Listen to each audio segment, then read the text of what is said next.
c'était le week-end à 1000 auquel j'ai eu envie de participer, mais cette participation a finalement été plutôt sous-marine puisque je n'étais pas présente ni dans le topic de Livre Addict ni dans le groupe Facebook. J'ai plutôt fait ça en loose day, j'ai eu pas mal de migraines, j'ai eu pas mal de fainéantise, j'ai eu pas mal envie de séries télé, j'ai eu pas mal envie de glander, bref, ça n'a pas forcément été une réussite, mais je vous laisse découvrir ça en vidéo et je vous retrouve à la fin pour le récap final. A tout de suite. Bonjour les gens. Nous sommes le vendredi 11 novembre, il est 19h moins et quelques minutes. Moins et quelques minutes. Commence bien cette vidéo. Et c'est donc le début du week-end à 1000. Ça fait quelques sessions que je n'ai pas participé, par manque de temps ou souvent par manque d'envie en fait, j'étais plus trop dans le mood on va dire. Et là j'avais envie de me relancer, j'étais vraiment au taquet, j'ai emprunté What Timide Bouquin à la bibliothèque, je vais vous montrer ça. Mais en fait là tout de suite maintenant au moment où je vous parle, je me tape un méga mal de tronche, sans doute un début de migraine ophtalmique, donc je pense que je vais zapper la lecture pour ce soir. Tant pis. J'ai prévu demain d'aller randonner, normalement pendant 4-5 heures environ, donc ça reste pas mal de jouer aussi sur mon temps de lecture, mais après le reste du week-end ce sera petit gâteau, couette, couverture polaire, coin du feu, canapé et bouquin. Et je pense que du coup, même si je n'atteins pas les 1000 pages, ce sera un week-end douceur, calme et surtout chaleur, si le mal de tête veut bien me laisser tranquille. Alors, j'ai emprunté plein de trucs à la bibliothèque, je suis allée faire le stock, comme vous pourrez sans doute le voir.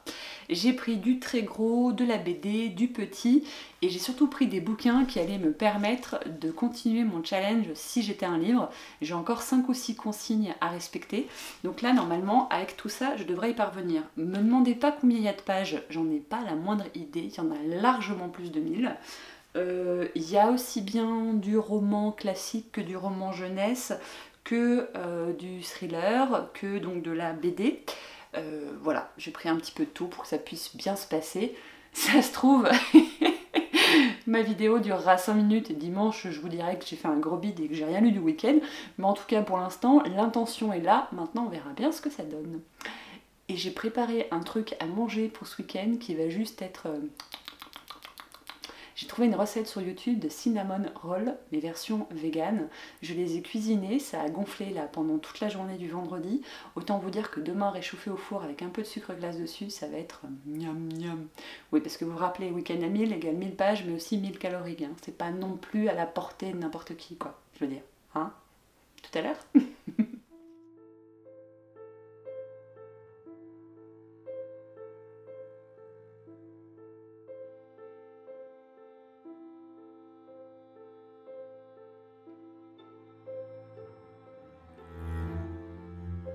Nous sommes samedi matin, il est 8h30 et je viens de terminer mon premier livre, à savoir Ça m'agace de Jean-Louis Fournier.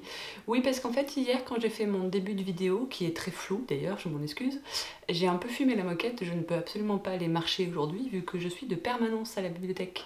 Donc ce sera pour demain la marche. Donc j'ai commencé ma journée avec un bouquin au fond du lit. Ça c'est bien parce que moi je reste sous la couette et je bouquine pendant que mon homme il fait le feu. Et comme ça quand enfin je vais dans le salon, il fait chaud. Oui c'est l'hiver, oui j'ai froid, oui je me les pèle. Bref, parlons un peu de Ça m'agace de Jean-Louis Fournier. Je l'ai choisi à la bibliothèque pour répondre à la consigne dans mon autre challenge dont je n'arrête pas de vous parler, à savoir un livre comique. Et Jean-Louis Fournier en fait est dans la rubrique humour à la bibliothèque, donc je me suis dit pourquoi pas. J'avais déjà lu de lui un livre qui s'appelait Trop, qui sont en fait plein de petits chapitres où il expliquait un petit peu les habitudes de consommation et le fait qu'on avait trop de livres, trop de médecins, ça c'était un petit peu ironique, hein, mais bon voilà, plein de trop de choses. Et là, dans Ça m'agace, il parle de tous ces petits travers dans la vie qui peuvent le saouler. Je l'ai choisi parce que pendant très longtemps, j'avais tout le temps à la bouche l'expression « ça m'horripile ». Dès qu'il y avait quelque chose qui me gonflait, c'était « ah mais ça m'horripile, ça me saoule, ça me gave ». Voilà, c'était un petit peu moi au quotidien, beaucoup moins maintenant, bref. Et donc dans sa magasse, il dépeint un petit peu les travers de la société, donc il parle de plein de petites choses du quotidien, comme les pigeons qui vont spécifiquement vous chier dessus, comme le moustique qui va spécifiquement se mettre à faire bzz bzz bzz au moment où vous avez éteint la lumière désespéré après avoir essayé de le chasser de votre chambre pendant 3 heures. Évoquer également la presse people, les poubelles à roulettes qui font un bruit absolument monstrueux, les imprimeurs qui mettent en tout petit caractère ce qui est important dans les différents documents qu'ils peuvent imprimer, voilà, ce genre de petites choses.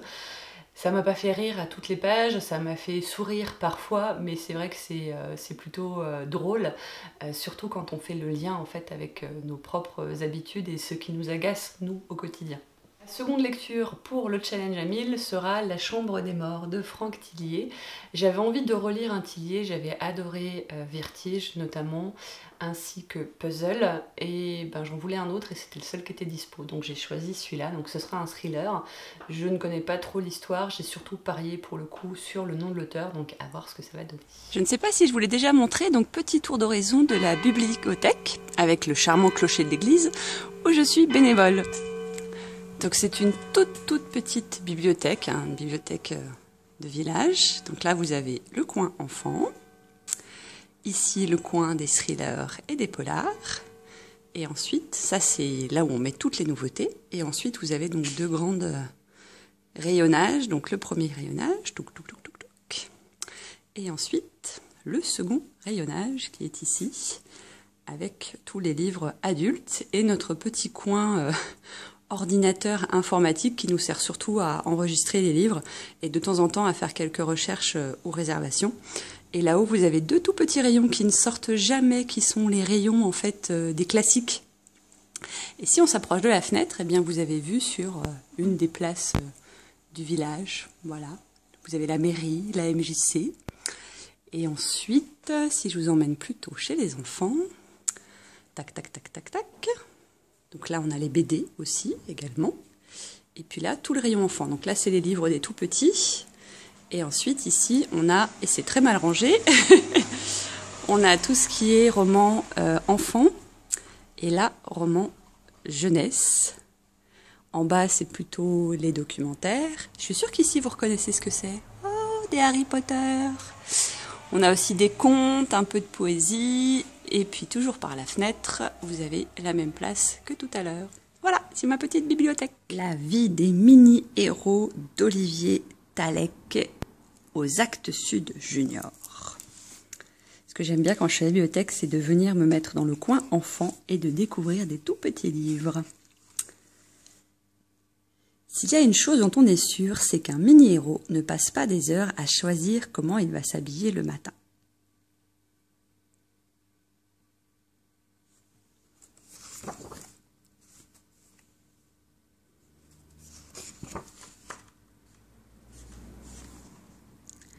Le mini-héros n'a peur de rien, en tout cas pas des chiens.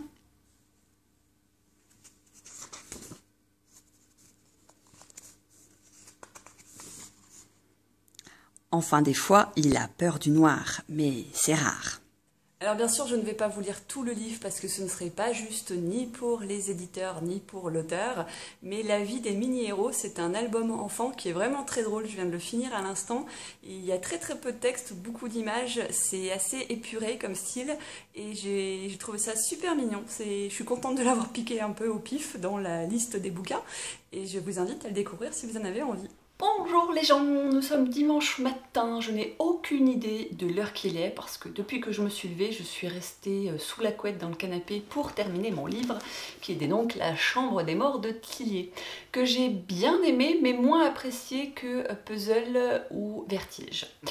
Simplement à cause, je pense, de la thématique choisie pour ce thriller, qui d'ailleurs pour moi est plus une enquête policière qu'un thriller, même si c'est quand même bien glauque. Je vais difficilement pouvoir vous raconter l'histoire parce que sinon bien évidemment ça va vous gâcher le suspense, mais en résumé nous avons des destins qui sont au départ en parallèle et qui finissent par se croiser. Deux personnes qui viennent de perdre leur emploi, qui ont un accident de voiture, qui percute un homme. Cet homme a dans une valise 2 millions d'euros. Et en parallèle, parce que cet argent n'arrive pas là où il devait aller, une petite fille meurt. C'est le début du roman. Donc l'enquête se met en place pour essayer de voir donc, qui déjà a été tué, pourquoi est-ce qu'il avait 2 millions, où est passée cette petite fille, et qui sont donc ceux ou ces chauffards. À côté de ça, les deux thématiques principales sont la taxidermie et l'anatomie. Voilà, si ça peut être des sujets qui vous plaisent, ça pourrait vous intéresser. Je vous déconseille malgré tout de le lire juste après le petit déjeuner. Hein. C'est pas forcément une bonne idée, il y a des détails qui sont bien glauques. Après, voilà, trop policier à mon goût, pas assez de détails, alors un peu bizarre parce qu'il y en a quand même pas mal, mais pas assez dans l'horreur par rapport à ce que moi j'aime lire. Donc trop en surface et surtout les 10 dernières pages pour moi, sans intérêt. J'ai pas trop compris l'épilogue, je pense que ça aurait pu être encore plus glauque et ça m'aurait bien plu. Donc voilà, peut-être que ça manquait d'un petit niveau de noirceur, à mon goût. Mais ça reste quand même un livre qui se lit tout seul en quelques heures, hein, les pages se tournent, il n'y a aucun problème. Par contre, le soir, dans le noir, sans rien autour, ça le fait bien. Ça le fait bien quand vous avez une maison qui craque, vous voyez un peu le genre, ça le fait bien. J'ai donc décidé de faire ma feignasse, j'ai laissé mon homme aller marcher tout seul, moi je suis restée au chaud à la maison. J'ai un peu hésité et puis après je me suis dit que voilà, j'avais décidé de participer au week-end à 1000 et même si pour l'instant c'est plutôt mal barré, autant en profiter pour bouquiner. Je viens tout juste de terminer ce roman, Le Rouge Vif de la Rhubarbe, et ça faisait bien longtemps que je ne m'étais pas autant ennuyée. Voilà. Ça va qu'il était très court, il doit faire un peu plus de 150 pages, mais sincèrement, c'est pas du tout ce que j'aime lire. On est face à un roman contemporain écrit par une auteure islandaise et on y suit le quotidien d'une jeune fille qui vit avec une femme qui n'est pas sa maman, car sa maman est partie photographier les oiseaux dans différents pays du monde. Cette jeune fille est handicapée, elle n'a pas l'usage de ses jambes et son but dans la vie, c'est de pouvoir escalader une montagne. Donc ça donnait un compte-rendu qui m'avait l'air plutôt sympathique, ça me suis dit que ça pouvait être pas mal, mais en fait, il ne se passe pas grand-chose du tout. On a beaucoup de descriptions, des petites tranches de vie, mais pour moi sans intérêt. Il n'y a rien de palpitant ni en termes d'intrigue, d'aventure, mais non plus en termes d'émotion. Et c'est ça qui me gêne. Parce que j'aime bien parfois certains romans contemporains qui vous décrivent des moments de vie, des tranches de vie, mais qui savent y mettre de l'émotion. Et là, pour moi, il n'y a rien du tout, quoi.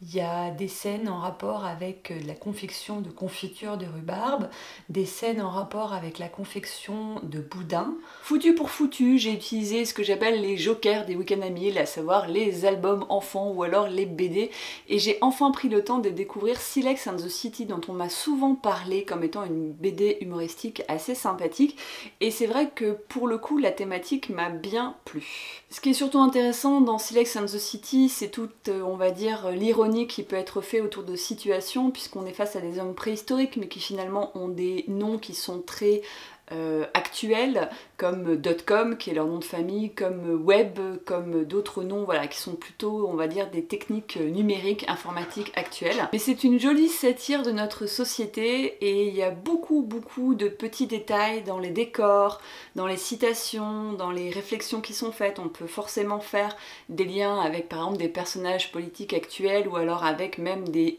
héros, bah bravo, des héros de séries télé ou de films. Enfin, j'ai vraiment passé un bon moment et du coup je pense que je vais continuer cette série, cette BD. Ça fait des petits encarts en termes de lecture. J'aime bien de temps en temps reposer mes yeux après un bon gros roman et pouvoir passer du temps avec un truc un peu plus soft, mais en même temps quand même assez travaillé au final. Donc, si je récapépète, ça m'agace, 185 pages. La vie des mini-héros, 50 pages. Et vraiment, je vous le conseille, il est chouette de chez chouette. La chambre des morts, 312 pages. Le rouge vif de la rhubarbe, 156 pages. Silex and the City, 46 pages. Ce qui nous donne un total de 749 pages. J'ai donc foiré mon week-end à 1000. Je crois pas que ce soit la première fois que je le foire, ça devient un petit peu une habitude, mais c'est pas grave. J'ai pas forcément finalement lu plus que ce que je peux lire d'autres week-ends, mais voilà, c'est toujours ce moment un petit peu cocooning où vous vous permettez de prendre du temps pour vous. Je ne vous ai pas fait de dégustation en direct, mais mon cinnamon roll était particulièrement délicieux, je m'en suis gavée tout le week-end, et j'ai passé de très bons moments, donc je vous dis à une prochaine session. Ciao!